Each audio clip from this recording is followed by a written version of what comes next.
Teori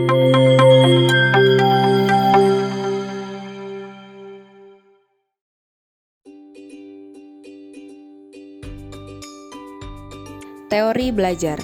Terdapat beberapa teori belajar, antara lain 1. Behaviorisme. Belajar merupakan perubahan perilaku yang menetap sebagai hasil dari pengalaman. Perubahan perilaku dalam aliran ini dapat terjadi melalui trial and error. Tujuan belajar yang memberikan pembatasan perilaku siswa terhadap rangsangan yang diberikan. Cirinya terlihat dari perubahan perilaku. 2. Kognitivisme. Proses belajar akan terjadi apabila disesuaikan dengan tingkat perkembangan fisik dan mental yang belajar. Menjelaskan bagaimana manusia belajar berdasarkan tingkat perkembangan kognitifnya. Dapat dijadikan pedoman untuk mengembangkan kurikulum dan buku teks pelajaran yang ditetapkan untuk menyusun dan membuat urutan kompetensi pada setiap mata pelajaran. 3. Konstruktivisme. Bersifat aktif dan pengetahuan diperoleh dengan membangun informasi yang diperoleh.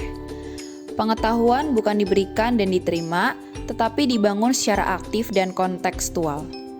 Muncul teori dan model belajar seperti discovery learning, problem-based learning, experimental learning, contextual learning, cooperative learning, dan collaborative learning.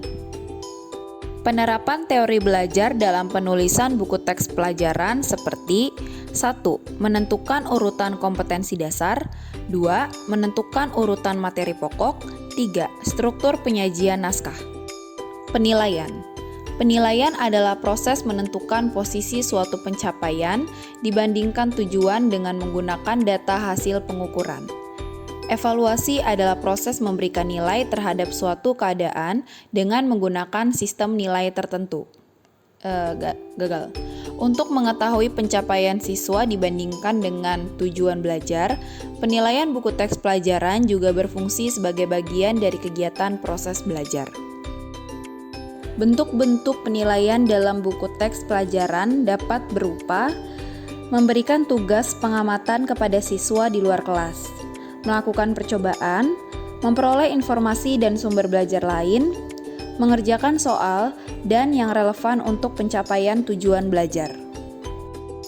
Aspek yang dinilai terlihat jelas dalam bahan pelajaran yang telah diuraikan dengan mengacu setiap materi pokok. Aspek yang tidak tersurat perlu dinilai dan disebut hidden curriculum. Penulis buku teks pelajaran perlu mencermati isi kurikulum dengan baik, sehingga semua tujuan yang hendak dicapai, baik yang tersurat maupun tersirat, dapat dinilai.